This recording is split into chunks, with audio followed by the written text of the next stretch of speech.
Dripping down your cheek, your soft cheek. We connected, and I think that your voice is indeed like a calm, tranquil ocean, and I am on my hectic, deflated life raft looking to the sky. I see shark fins sticking up. I see tails out of the water. Blood. What will I do? Dude, dive in. That's the only thing. Soothing, calm waters of Marc Hansen's voice. Yes. Marc Hansen, the prog dude. He is your host of Metally Challenged, as is this motherfucker, the butcher, J.R. Torina. I listened to Calm Before the Storm by Venom. And your thoughts? I like it. I liked it a lot. Actually. I'm actually quite surprised. And it's interesting. That guitar player, whoever I don't know the guy's name. What's the guitar player's name? There were two guys on it, I believe, either American or English, or one English, one American, but they were not in Venom. Mike Clare, I believe, is the one guy's name, but the other guy's name is Mike Hickey. Okay.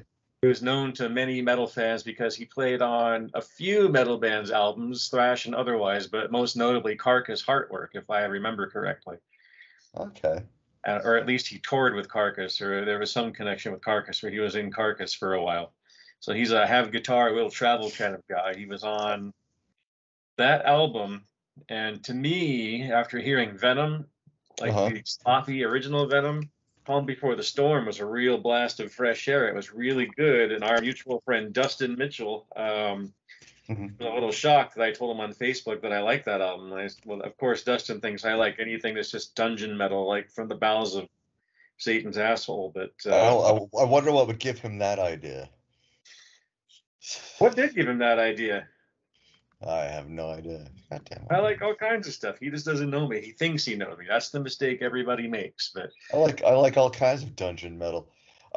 No, what I was going to say, like I hear a very strong Van Halen influence in one of those guitar players. That's why I was so surprised.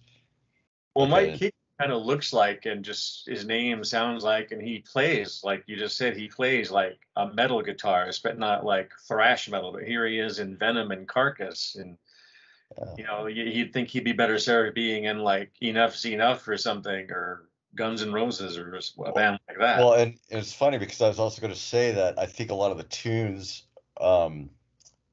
I don't know when this album came out, if it came out before or after Appetite for Destruction, but I mean, a lot of the music sounds like that first Guns N' Roses album. Guns N' Roses? Yeah, like some of the rhythms and stuff sound like stuff that could have been on Appetite for Destruction. So, what year? Let me see. I'm going to look it up. Calm Before the Storm was 1987. Well, maybe it came out at the end of 87, but it was there, like present in 88, at least for me. I remember I got it for my birthday on tape from my sister, who knows nothing about metal. And I just remember like great memories of just listening to that and riding around on my bike in Cottonwood Heights in the middle of summer. It was all hot and sunny, and riding around, and just like those songs, just Calm Before the Storm, and like even the album cover is just so fresh and different. It's like solid white, like white marble. Well, yeah, and I don't know. I looked up Appetite for Destruction, and that came out in 87 as well. Yeah. So maybe it's just parallel thinking, but especially that song "Chanting of the Priests," very Van Halen-y. From the solos to the riffs, like the actual riff. That's an older Venom song anyway. That's an older Venom song anyway. It's one of those weird B-side single songs. It's not really on an album proper, if I remember, but it never showed up. They played it live a lot, but then it was on that record because I recognized that song from all the live Venom albums I have, of which there are many. And there's like Black Christmas. I was like, Black Christmas? What the hell? That's weird. And then Metal Punk. Also, do you remember Z-Rock, the radio station? Okay, don't tell me. I was just about to bring it up. Okay, when I was like 13, maybe, right around 88, 89.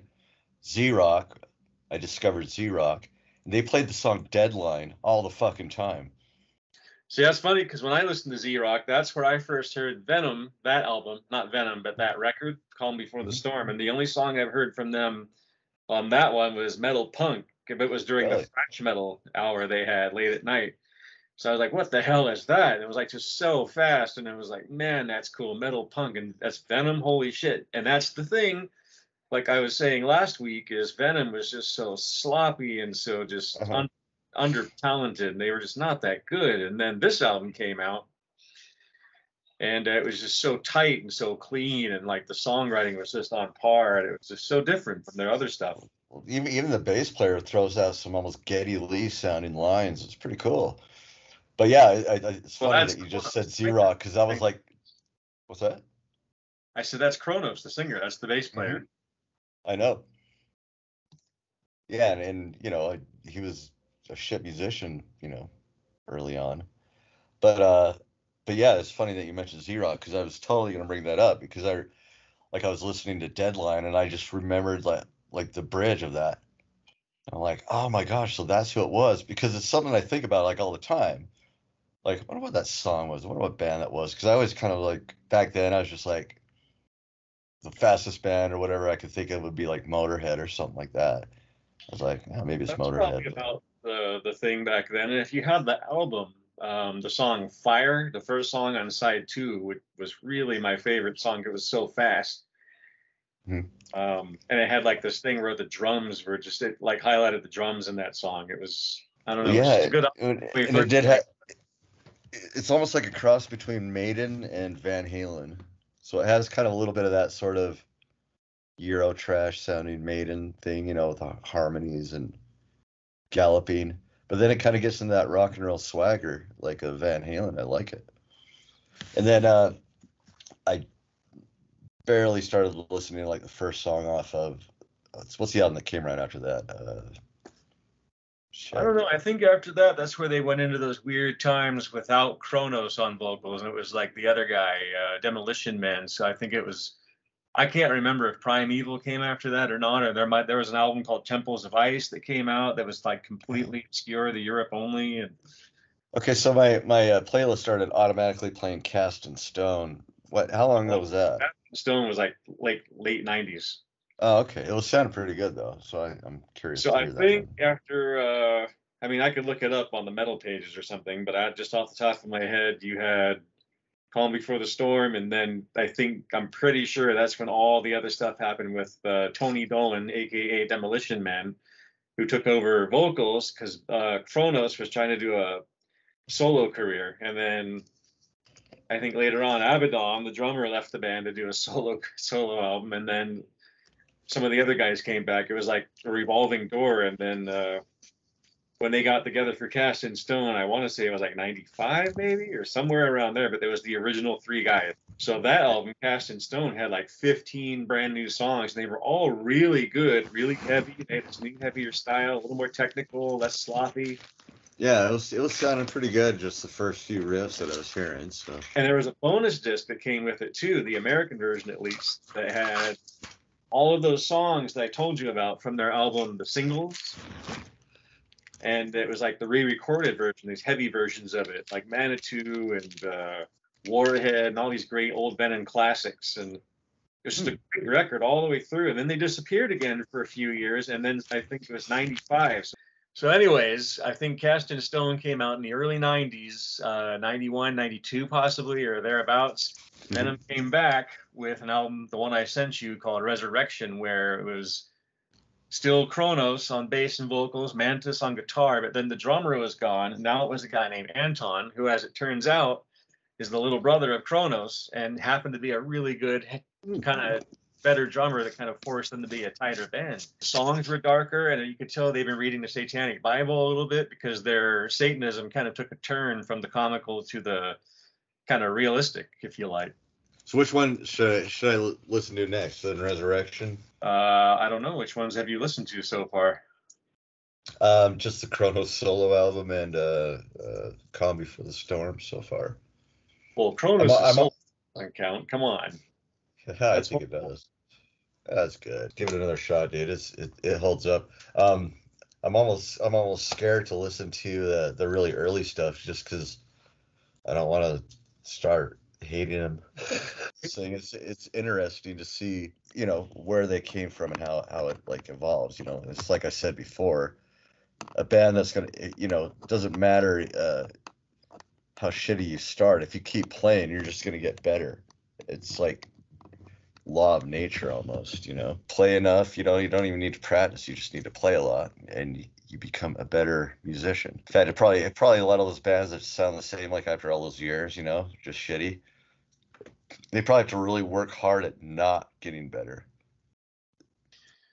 Well, like I said, you got to remember it was really the late 70s, early 80s when Venom formed. There was no blueprint to put yourself against. So I think they were taking basically Motorhead's kind of punky, rolling metal rock approach, but they put a slightly more thrash, slightly more focus on the metal, and they did completely satanic lyrics. Yeah. And for the time, they were rude, loud, fast, and they probably blew people away. But going back, looking on it then, like later on, it was like, well, of course, like Slayer, Rain and Blood's way better. Like, what the fuck's this about Venom?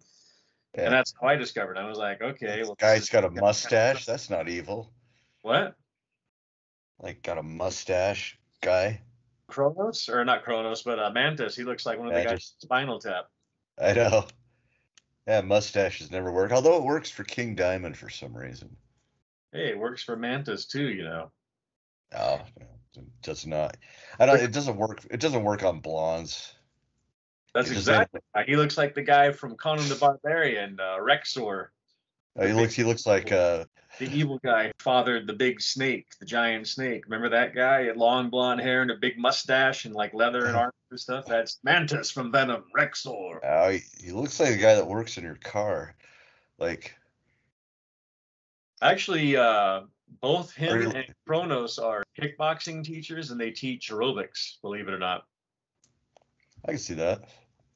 So they actually are all of those guys, all three of them, or at least those two, are like very, very, like very well built guys, and they're in shape. So they're not your typical pot smoking, cigarette smoking, beer drinking metalheads. Although they kind of portray that in their music. Again, with Venom thing, they do that. Well, I think a good maybe that's kind of like a topic is like the person versus what they project. Because I was thinking about like David Lee Roth. How like every backstage like shot, he's like chain smoking, drinking bottles of Jack Daniels, but then he's doing backflips on stage and midair splits off the drum riser. I'm like, you don't do that if all you're doing is snorting coke and boozing and smoking. So there's I'm kind of wondering like a lot of that's like a projection, but I like that. I think that's important. That's one of the reasons why I came to respect Venom, is because they weren't drug abusers and overly alcohol-induced morons the way they kind of project themselves. And when they kept in shape, I like that, because back when I was listening to them in the 90s, it wasn't very common for metalheads to be working out. There was like maybe one other guy in the whole scene other than me and Venom that I knew of that did it. It was one of the guys. Kane Roberts. Some blasphemy. What? Kane Roberts. He's on steroids. Yeah, you said that like it's a bad thing, dude. Well, anyways, I identify with that, but I liked on Resurrection how much tighter and cleaner and just darker they sounded. The music was so much more there, but what I thought they should be, but their lyrics, they gave up to like Drink the Vomit of the Priest and like Teacher's Pet, Red Light Fever, all that bullshit was gone. Then it was stuff like, what were the song titles? Control Freak, Resurrection, Vengeance. It was all from a very philosophical standpoint instead of like the horror movie standpoint for Satanism, which is what I really liked about it. It was around the time they did that interview as well in the book Lucifer Rising that we talked about last show, where they kind of called out Glenn Benton for being what they used to be, a goofy, loud, obnoxious, bullshit Satanist, the con artist. So it was kind of ironic that Venom came full circle and just fulfilled their destiny, and no one noticed. That's the thing. Everybody's like, "Oh, you're our Venom. They suck now." I'm like, no, Venom's good now. Now they're good. But their old stuff, it is what it is. It was like Motorhead, like sloppy, satanic Motorhead. It was just dirty, fast rock and punky, and Yeah. it was what it was. It influenced like every band out there. Tom Warrior, when he was in Hellhammer, a very young Tom Warrior, confronted Kronos at a record signing at a record shop one day in Switzerland when they were going to play, when Venom was playing there. And I guess he took his tape up to Kronos and said, "We're going to kick your ass," or "Hellhammer's coming to destroy Venom," or something to that effect. And Oh yeah. I think he recalled that Kronos kind of looked at him and laughed or something, or whatever it was. But of course, look what happened. Tom Warrior has gone on to be, up there on the Mount Rushmore of metal for me anyway, and for a lot of other guys. So, Oh yeah. or people, I guess. So you've only heard "Calm Before the Storm." Yeah. One of the things I like about that album too, and you're going to really find this hard to believe, is the vocals of the band, the backing vocals. They're melodic. Yeah, they're melodic, like the "You should have taken more care." Mm-hmm. Heavenly hell, under a spell, like the whole band doing those vocals. But with that really fast thrash music in the background, it really worked, and I really like it. I mean, that's always what I mean. See, and I think you're probably the same way. I mean, I think we make a lot of compromises, like when we listen to music, but when there's that confluence of like everything you like, heaviness, musicianship, and then throw in melody on top of that and aggression. Like if all of it comes together, it's like a beautiful thing, man. A beautiful thing. Indeed. And so you haven't listened to any other Venom? No, no. I mean, but I will. I'll start backtracking. Yeah, but come to think of it, I haven't really listened to any Motorhead either. It's another band that just kind of like whoop, went right by me. I'm like, yeah, I know they're there. They'll always be around. I'll listen to them eventually, but I never got around to it. Well, that's another one I never listened to either. I just was never that interested in them. It kind of all just sounded the same to me, and it was just. Well, but I think that's the problem. Is like that's the impression I get. But there's a YouTube guy that I watch. His name's Razor Fist, and he does these videos called Metal Mythos, and they're like these retrospectives of certain bands. And this guy's like a black metal kid, and he goes on a lot of different topics like video games and politics and shit. But he does stuff that's like strictly music. And he did one on Motorhead, and he'll give you like samples of every album, and a lot of them sound really cool and different. Like they're not just Ace of Spades, and that was always that's what was burned into my mind though. It's like, okay, every song's gonna be Ace of Spades. I don't need to listen to Motorhead. They did a lot of different stuff, so I think they'd be an interesting one to check out.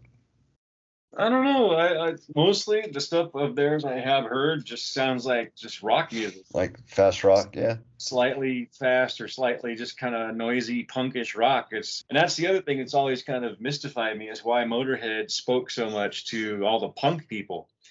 Because back in the late 80s, early 90s, all the people who would become the grindcore superstars and all the crust punk bands loved Motorhead.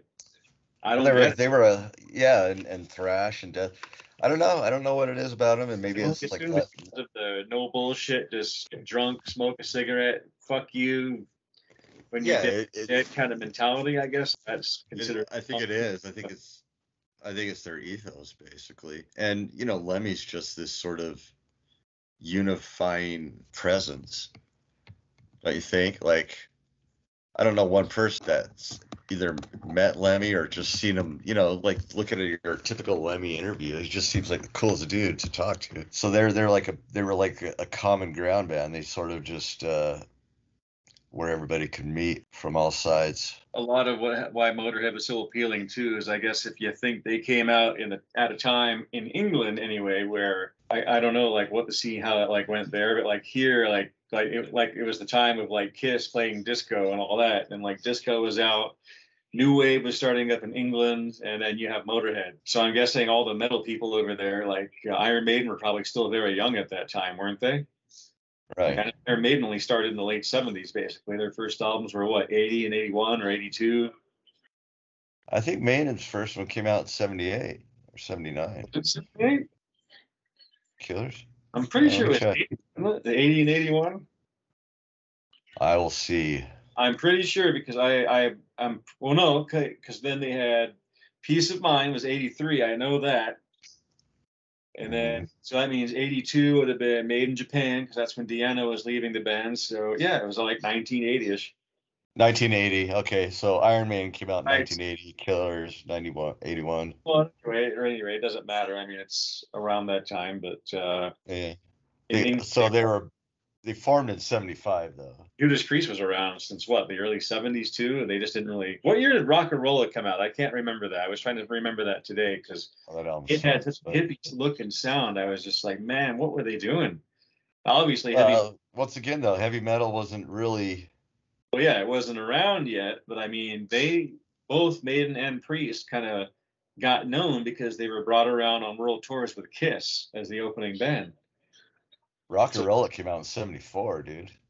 74. Wow, that's Yeah, that's still so seems like it that's would have been earlier. But that's probably about right because Stained Class, I think, came out in 78, and that was my favorite Priest record. And that's a very yeah. heavy, dark record, and that's easily my favorite one. Like I cannot believe there are people who are Priest fans that say British Steel is the one. Like No, I did. You know what? I listened to British Steel 2 days ago, and I mean, I like it and everything, but it's pretty that's weak probably why album. a lot of people like it. All the people who aren't usually metal fans are like, "Oh yeah, I like Judas Priest, United, United." Like, no, no, breaking the law. Yeah, you're really funny. Fuck off. So, I mean, there's a few good songs on it, not many though, but I really do not love that album. I like The Rage. I know you laughed at me last week for saying that, but No, it's just no, cool, different song. It's just really weird. It's just a outre like off kilter thing that they did on side two. If you have the record like I do, oh yeah, yeah. It was the last song on side two. but Staying Class was just so No, dark. Stiller was the last song on side two. Rage came right before Stiller. Yeah, and then you have Point of Entry, which I was thinking about that one today, and it's more That's just even less metal than Staying Class. They were really yeah. trying to break into radio. Then you could tell like all these like hit singles and like just poppy No, little. well, no, so the interesting thing about so I do know a little bit of history on like Point of Entry was made after Rob Halford moved to Arizona. And if you listen to it with that in mind, like you We know, got Desert Plains. Stretcher's Desert Highway, the music kind of actually fits the vibe of like Yeah, and the album cover, the original album uh-huh. cover, it's like a roll of computer paper. It looks like stretching out to infinity in a desert. And I like that. I like that kind of stuff. I love old album covers from rock bands. Oh dude, they're great. Yeah. That's another thing we should just do a whole episode on our favorite album covers, man, because That's that actually not a bad idea. that would be fun because I've got a few. Yeah, but that's also what I love about Stained Class by Judas Priest. That's like this weird chrome mannequin head with the red background. I don't know what the fuck that means, but I'm like, hell yeah, that's just so cool. I love it. But Point of Entry, it's also been rumored that because Rob is gay or bi, that's what Point of Entry is referring to is like an anal sex thing. I'm like, okay, well, I don't think that, but I guess it could be. Yeah, I don't particularly believe that, just mainly because like in gay culture, believe it or not, like it's a minority of individuals that actually even practice that, which is kind of weird to me actually, because if I was gay, I just want to, I want all of it. But apparently, yeah, it's actually not a huge thing. I Well, think the anal like gay porn where there's anal is more for heteros that are curious about it, I guess. I don't know. Whatever. Let that. We don't need to talk about that. I can't talk about that. It's not my lived experience. well, that album was it's pretty poppy. I don't really like most of it, but there are a few good songs, and they are Uh-huh. what they are. And I kind of was thinking about this today. I'm like, well, why don't bands, when they need to do this, why don't Uh-huh. they just do another project, call it something different, and do a pop album or a disco album or a glam album? Uh, I don't think that applies in this case because I mean, Well, if it you think does because about heavy metal fans are going to get pissed off by it. And if you're a heavy metal band, other people that you want to hear it that like that kind of music aren't going to listen to it because you're a heavy metal band. So it just makes Well, more sense. Like Celtic Frost, if they would have not done Cold Lake under that name, his legacy would not have been destroyed for so many years. He could have just called it like, Tease Me, Please Me, like one of the songs on the record. No one would ever fucking know because metalheads back they then. have a song called Tease Me, Please Me? What? They have a song called Tease Me, Please Me? It might have been the bonus track on the CD version, but yes, there was a song called Tease Me, Please Me, Celtic Frost. But my point is, they there's a could have changed Scorpion the song name. called that. What? There's a Scorpion song called Tease Me, Please. I mean, I guess that's, I mean, they could have changed their name, like not lost their fan base or their legacy, and then gain new fans for that kind of music that the thrash dudes and black metal guys wouldn't have known about. Same thing with Judas Priest. I think. For Point of Entry, you got to look at the albums leading up to it. So you had Rock and Rolla, Sad Wings of Destiny, Sin After Sin, Stained Class, Hellbent for Leather, British Steel, and Point of Entry. Like those albums, but those albums are all over the place, dude. They have not at that point they have not found their sound. Their sound came got like that some of that popish feel, but also some of that hard dark metal. It's like Stained Class meets Point of Entry and or British Steel. That's what Hellbent for Leather is like, also known as Killing Machine outside of this country. How about that? Yeah. How's that for ironic? Hellbent for Leather got changed to that name here in America because the term Killing Machine, the original name of the album, was considered too violent. And here we are like, oh, kids getting killed in school. Oh, fuck you. It's my right to have a gun. So yeah. But all those albums are like all over the place musically. It was right after Point of Entry. What album comes right after Point of Entry? This is important. I can't remember. I don't remember the order. I think it's Screaming for Motherfucking Vengeance. Is that the one? That's when they're like, oh, this is our shit. So Screaming for Vengeance was next? Are you sure? Yeah. Well, that's a little crazy. See, that is all over the place because then that's all heavy metal. But then that's how things went in England at that time. Everything was like certain scenes were bigger and I think maybe Point of Entry was kind of like their attempt at like getting a foothold in America.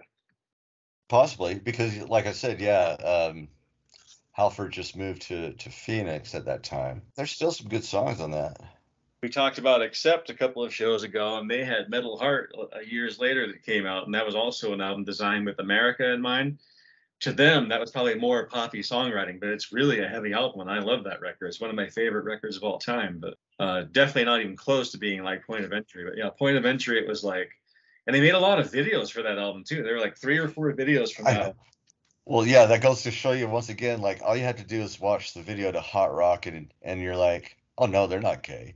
Like Rob, let's see what this is all about, man. Like, we're KK just wanted to know. I mean, it was 1980 though too. You got to look at like old videos of any kind, like new wave, anything from that. So bad. Okay.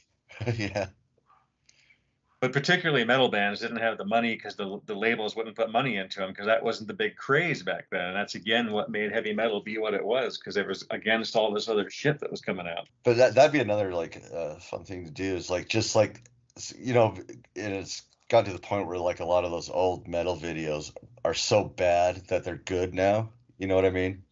Oh yeah, I used to. Again, we talked about the Dungeon Master. Remember that? How we said I'd go up.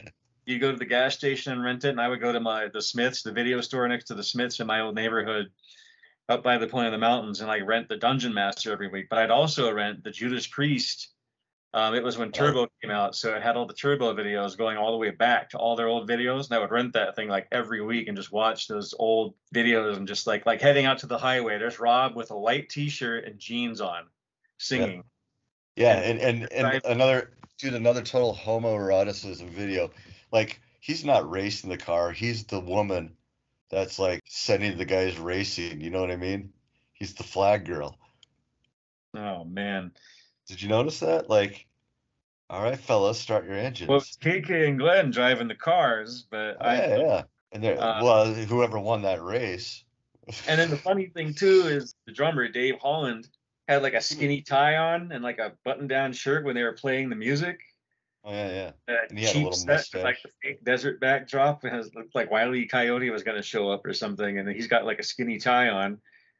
Yeah. Yeah. He always seemed like the most awkward one in that band. That was why he exited the band, and we got Scott Travis on Painkiller, right? And he's been in there ever since. I love Scott Travis. It's funny because like one of my favorite albums of all time is Racer X Second Heat. Racer X, huh? You never heard of them? Yeah. Okay. Yeah, the album Second Heat is like one of my all-time favorite albums, and Scott Travis was in that band. That was his band before joining Judas Priest. And the funny thing is I've been trying to learn a Racer X song for like the past 6 months. I practice it almost every day. I don't know if I'll be able to do it. I don't know if I have the fast muscle twitch necessary to play the solo, but I'm gonna die trying. Racer X. Yeah, dude, listen to Second Heat, man. It's such a good album. And they play a song off Second Heat that was written by Judas Priest. I don't know if it's a cover though, because I don't know where that song comes from. But it's called Heart of the Lion. That is a Judas Priest song. Oh, so they cover it. I don't know what album it's off of. It's an old Priest song that never made it onto a record, and it's shown up on various records as a bonus track from that session.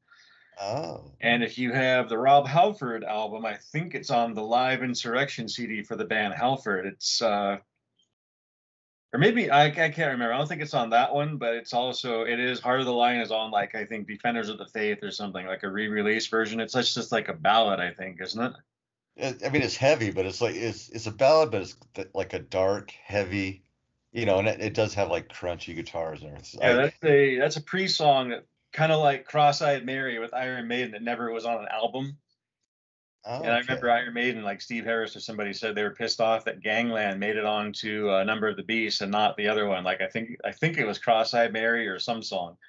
I like Gangland though, but yeah, I like Gangland too. That's one of my favorites off that record, to be honest with you. It reminds me again of around the time I moved here. One of my friends gave me that tape. He had an extra, and I just, for some reason, that song is the one that like really got me. Number of the Beast and all that was cool, but that one and Prisoner was one that was kind of Prisoner was my jam. Yeah, because it had a happy chorus. I like Invader, the first song, but that's not my favorite Maiden album, though. My favorite one is Rhyme of the Ancient Mariner, and I think the Live After Death is actually great. Oh, that Live After Death is one of the best live videos I've ever seen in my life. That's a great video. I have that on DVD. I love that video. That's such a good video. Like everything, the set, the stage, like the crowds into it, the giant mummy, everything. It's all so good. It's just, you can't top that. It was like so good. Oh, dude. Should have gone to see it. I didn't go see it. I wasn't in the concerts yet when I was a kid back then, but. And Maiden showed us what the real use of floor monitors were, so you could prop your leg up on it like Captain Morgan. Oh God, yeah. They did the best Captain Morgan pose. That's what I mean when you read, and this is a whole different topic here, but when Bruce Dickinson, I bought his book, I'm like just hoping to read like most of it's going to be about all the stuff they did with the mummies and the stuff and all of that, and like how he read the the dead, which he actually did. It was none of it in there. It was just all shit about him fencing and flying. I'm like, I don't give a fuck about this, Bruce. I'm not reading this because you're a guy who fences. I want to read about your time in Iron Maiden. It's like, God damn. There wasn't a lot of that, huh? It was more like his side activities. We went to the Bahamas to practice in this hotel that we rented out, and we practiced, and then the night came to play the concert. We played the concert. So then I went back to England. I was fencing, and like the next 9 pages is about him fencing. I'm like, God damn it. I don't want to read this shit. If it's not being done right now, someone needs to do like like an Iron Maiden biography. I think maybe it's because he's so modest. He doesn't want to brag because he does all this other stuff too. Like he flies an airplane, and I mean, come on, dude. He's a Renaissance man. He's so incredible. Like as a human being, though.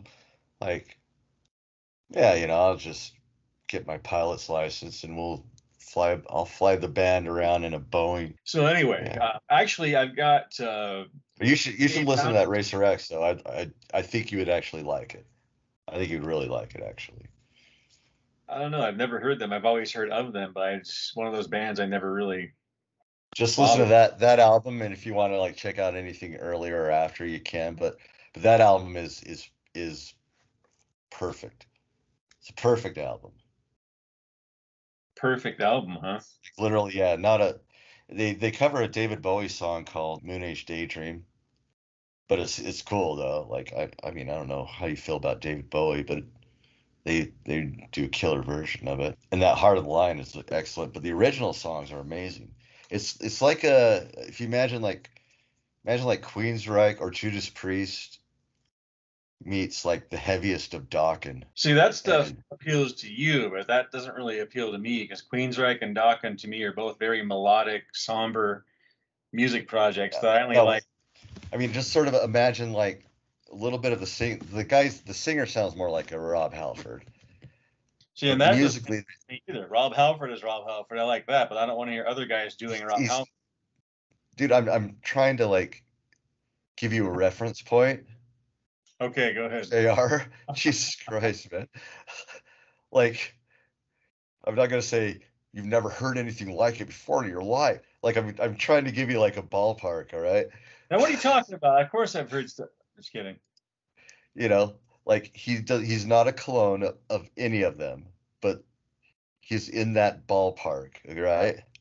And musically, it's not death metal, but it's almost like borderline speed metal with, I don't know, a little bit of Van Halen and Accept. I don't know. You have to hear it. It's excellent. And it's Scott Travis on drums, so the drumming is obviously amazing. The members of Racer X, so Paul Gilbert, the guitar player, went on to be in, and I almost don't want to say because then you'll be like, well, fuck, I don't want to listen to Racer X now. But he started Mr. Big with Billy Sheehan. You've heard of Mr. Big, right? I know who it is. It's not like something I hate. I'm the one who wants to be with you. The all-star bands, and actually, that is where I've heard that name is Racer X is Paul Gilbert, because Yes. I have a friend named Paul Gilbert here in Salt Lake City, and he is the drummer of Batman, the mysterious thrash band that everybody worships. He's the lone remaining member that's still into it all. Mm-hmm. So that's the real Paul Gilbert. Then you have the one that you like. Yeah. I'm sure that the one I like ripped the other guy's name off. But listen to Second Heat. Excellent. Like I said, there's not a bad song. The song I'm trying to learn is called Living the Hard Way. And I picked it, one, because it's my favorite song.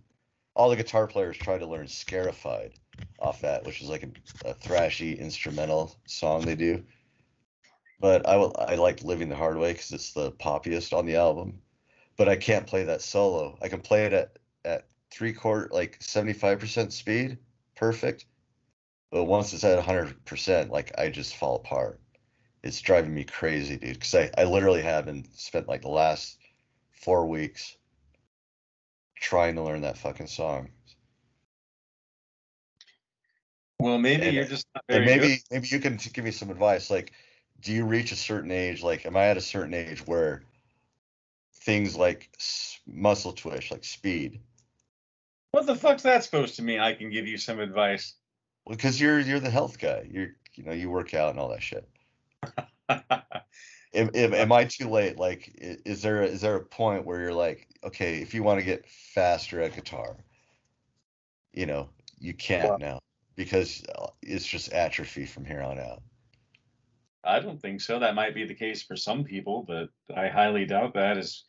It's only, to me, as far as what you do, as far as what you're going to do and what you're going to play, it's how much you take care of yourself. So if you've been like a smash drug addict, alcoholic all your life, then yeah, you're probably going to have. No.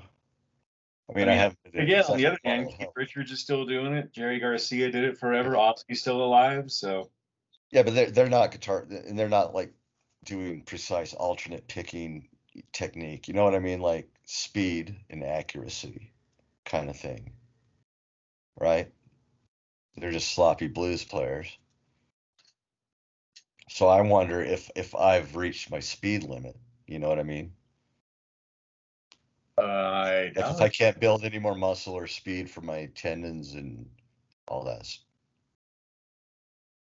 Who was it that we talked about that like the band members played a joke on him and like it was a drummer and they played something with a drum machine and the guy got pissed off and said, they said, you can't play this fast. And whoever it was said, I can. And they like worked at it and eventually did it. Were we talking about Morbid that? Angel? I don't know. Was it? Is that what it was? I think you said that. You know what's funny is I also there's a local band here, Malignant Inception, who did that. They're on my record label. Their drummer at the time, Tim Riley, we pulled that trick on him. We let him hear Mortician, and after a while, we're like, dude, you got to quit trying to beat this. You can. It's a drum machine. And he goes, oh, dude, that's even more drive for me to do it and like to beat it. And he did it. He actually pulled it off, where he could do like beats per minute faster than a drum machine. That's awesome. Whatever fast setting it was on before, it was just sounding ridiculous. But was he 46 years old? That's my question. He was 46 back then, so yeah.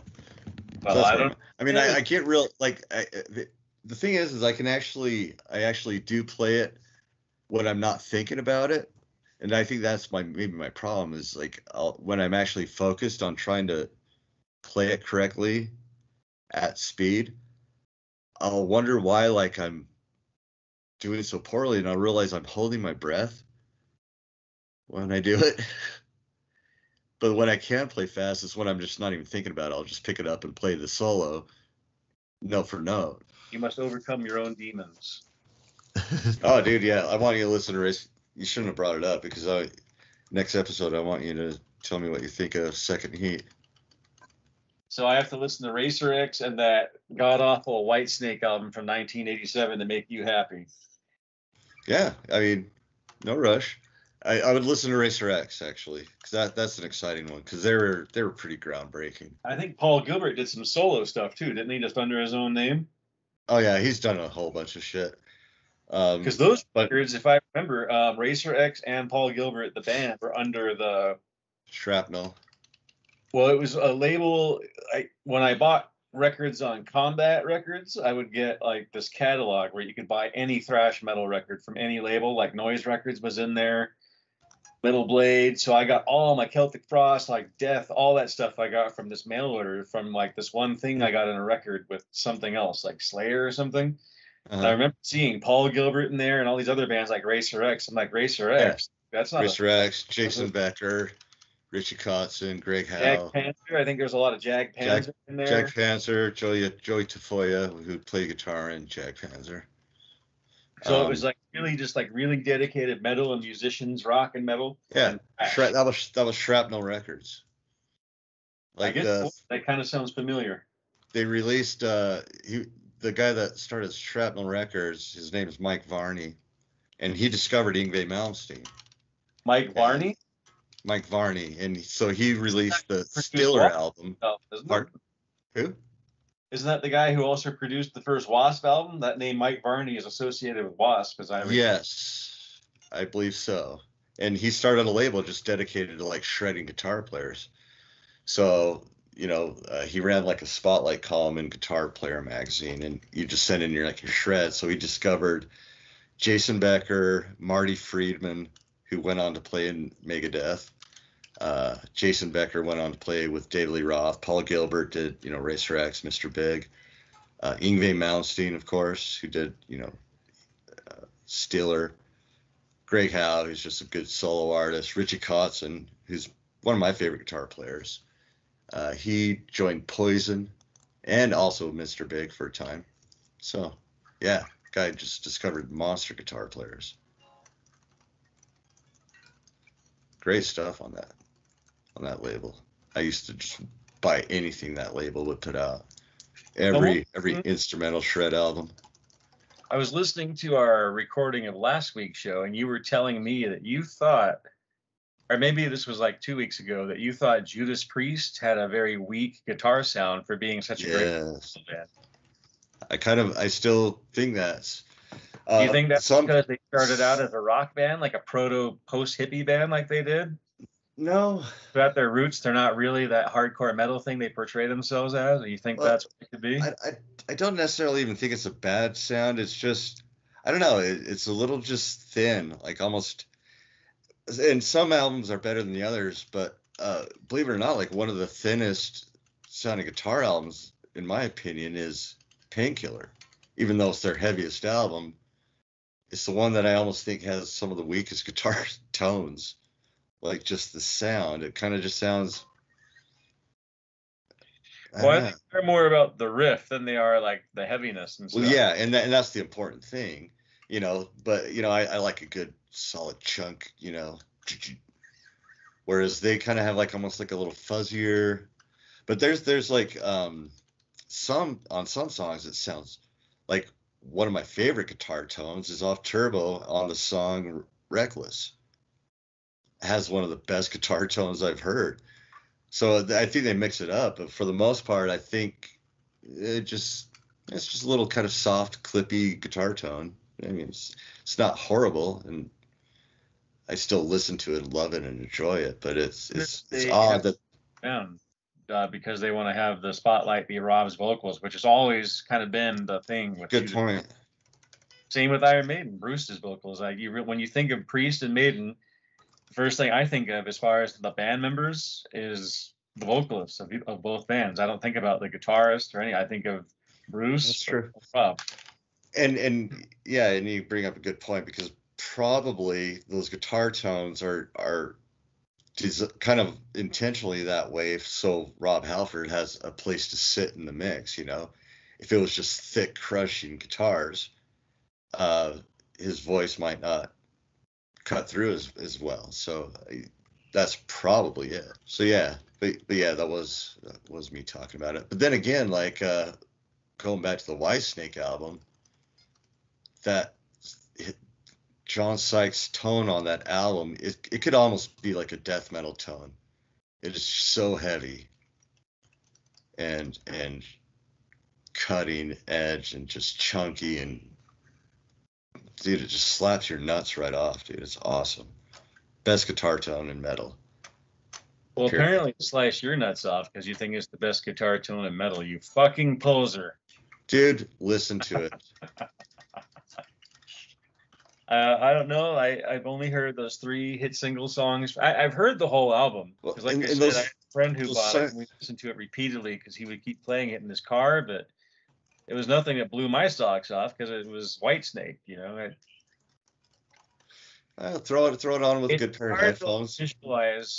It's hard to get for me. It was always like this. I had trouble like understanding the music from a band because of their image or where they were at.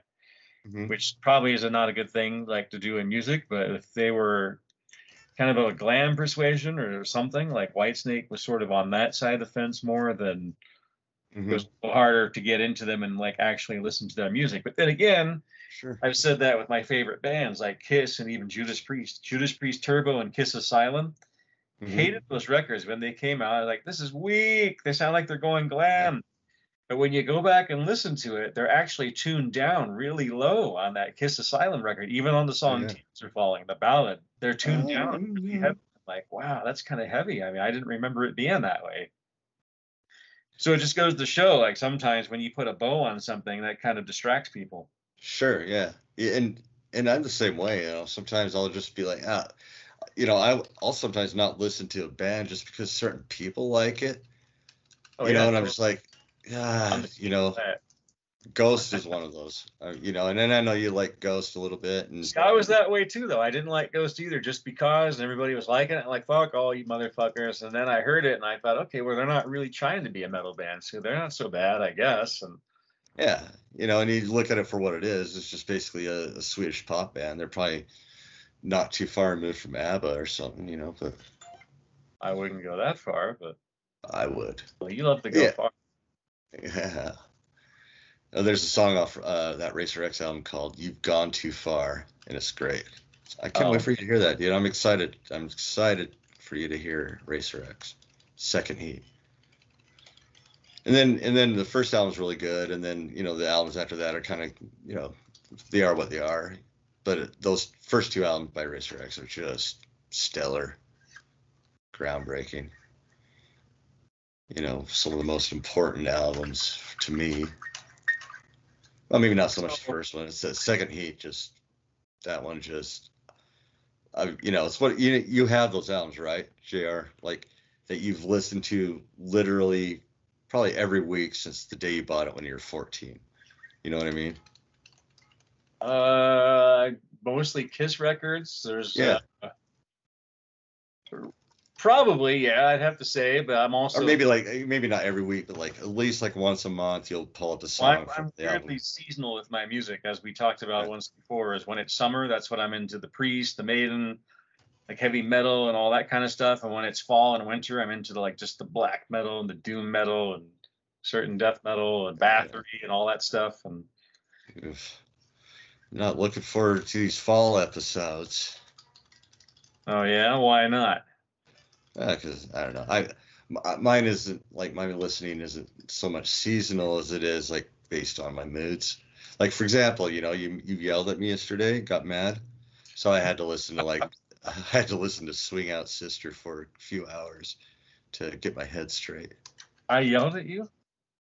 Yeah, you get all bitchy at me. Like, Well, that's because you were trying to record in a cemetery with people playing frisbee golf.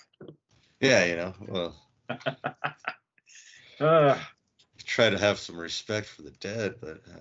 So going back on our guitar talk here, going back to Venom, you listened to Calm Before the Storm and then Resurrection. What did you think? Same guitar, or actually not the same guitarist? Well, I didn't listen to Resurrection yet. I You just didn't listened listen to to it.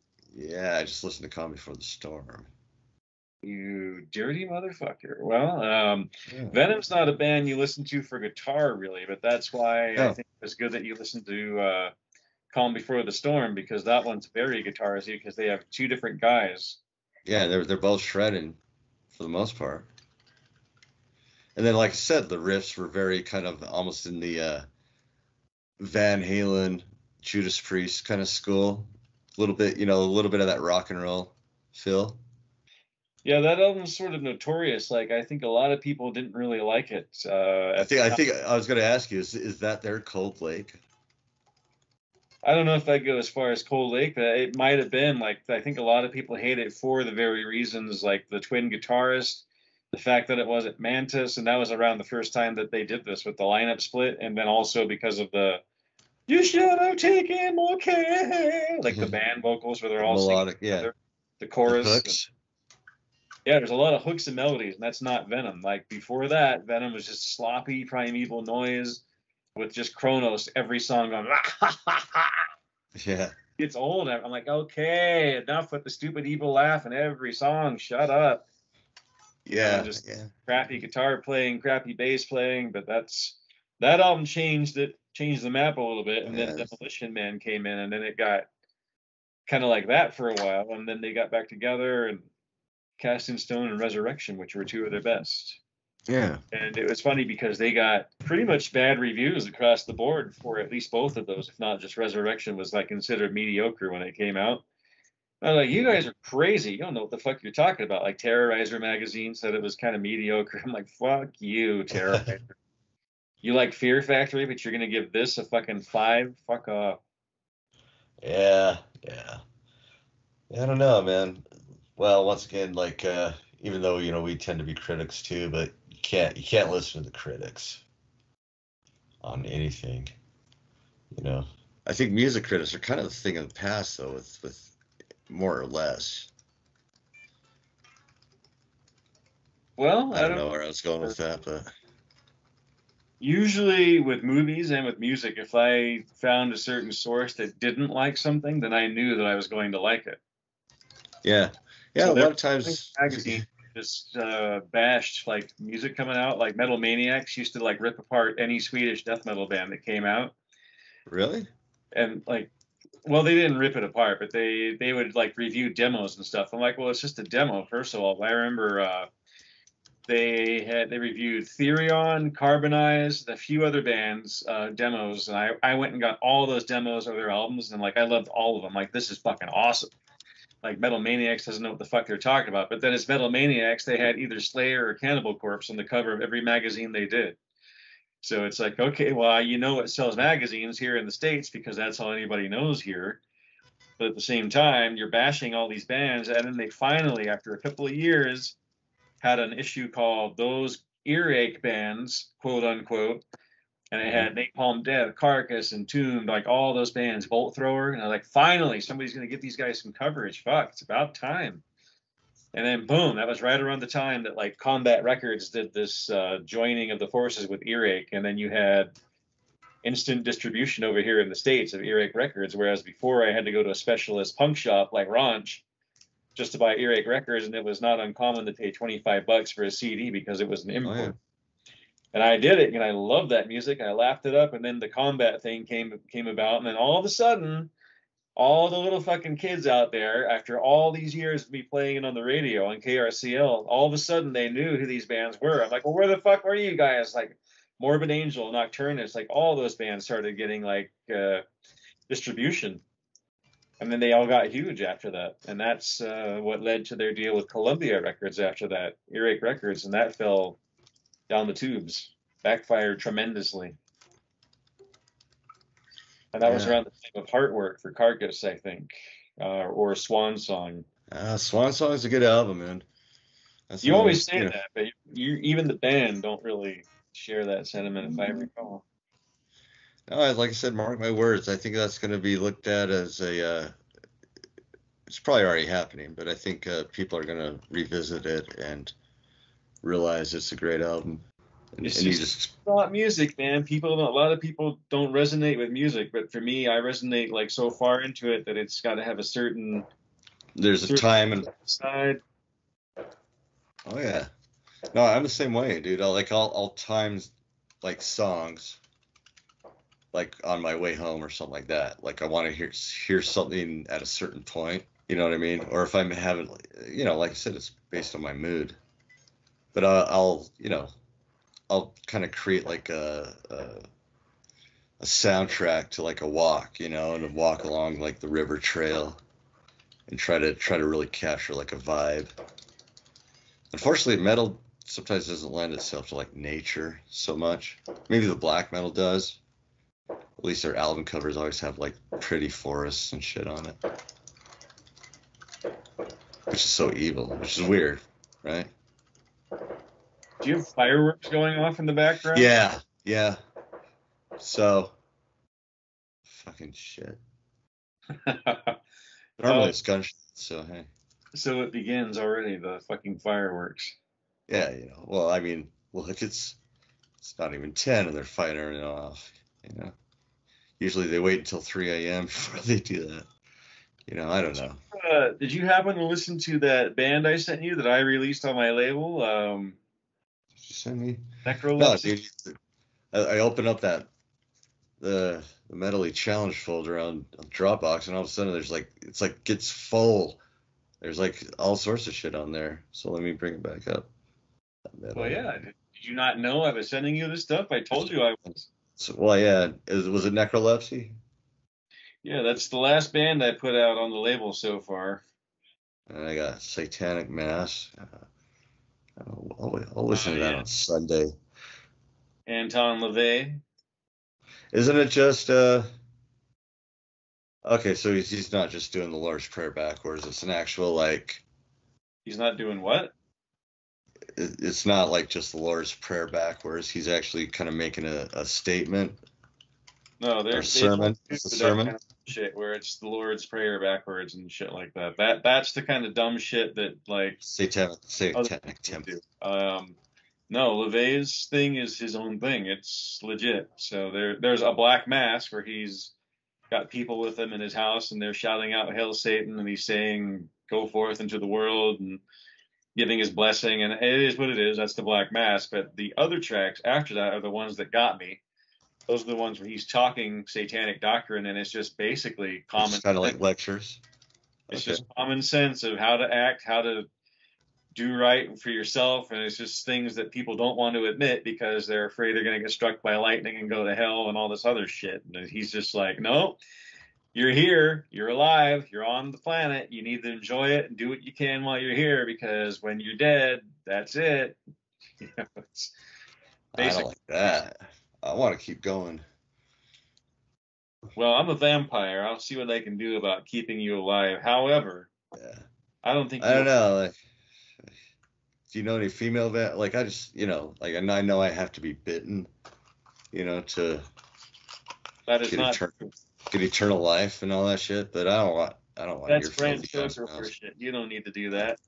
Okay. Oh, what am I gonna do with you? I know. I don't know my Cold I'm gonna Lake make a of this. Cold Lake. Cold Lake doesn't know his vampire etiquette. Cold Lake, Turbo. Oh yeah, Turbo. Damn. It's just, dude, I told you, I like happy sounding shit. I like happy choruses. But you know what? When I listen to lyrics for "Screaming for Vengeance," I think that's like Rob was going through some shit. When you listen to the lyrics to like "Fever" or "Take These Chains," somebody hurt him sometime between Point of Entry and "Screaming for Vengeance." So those are some pretty raw emotional lyrics. You think that those are like legit lyrics that he just went through Yeah. something, or just they're just Yeah, no, I generally think they're like from a heart. Like they sound like a situation that he was dealing with. Like it's all like three in particular, like um Devil's Child, Take These Chains and Fever. Kind of the somber songs on the album. At least Take These Chains and Fever. But yeah, man, he sounds like he was hurting. He was hurting during that time. I don't know. I have no idea. I have no idea if it was. Maybe if I ever talk to him, I'll ask him. But yeah, I think that was actually, oddly enough, like I said, probably his most personal album. And then Defenders of Faith is just fun. Like I think he got it out of his system with Screaming for Vengeance. But yeah, I don't know if you're ever listening to the Screaming for Vengeance game, just kind of pay attention to like lyrics to the more ballady songs. Skip, You Got Another Thing Coming, because of course that's that album's breaking the law basically. Yeah, You can only hear a song so many hundred millions of times before you're just like, I'm done. Don't need to hear it ever again. that bad, huh? Yeah. Wow, I can't You believe got it. another thing coming? I thought you'd love that song. It was like your anthem. No. If you thought I loved that song, JR, you got No. another thing. Well, you like other hit single stuff like that, don't you? Trying to think. There's a few that I could probably listen to now, like Heaven's on Fire. I'd probably listen to all the way through. But there was a time I couldn't listen to that song either because they just play it too much. You know, songs like Back in Black. I mean, I love AC/DC, but dude, if I'm listening to the album Back in Black, I'll skip the song Back in Black because there's a bunch of other great songs on that album, and I can turn on the radio at any time and hear it. Yeah, Van Halen's Jump. You know, I could take it or leave it. There's only one Van Halen song from the Roth era that I genuinely don't like, and for some reason it's All Wait. That is kind of an annoying song. I kind of don't like that one either. I don't really know why. It was co-written by Michael McDonald, I believe. It was what? It was co-written by Michael McDonald. And when you hear that song, knowing that, you could actually, he's not on the track, but you could totally hear Michael McDonald singing that. Oh, wait till your love comes down. You know, something, a riff, a little riff or something.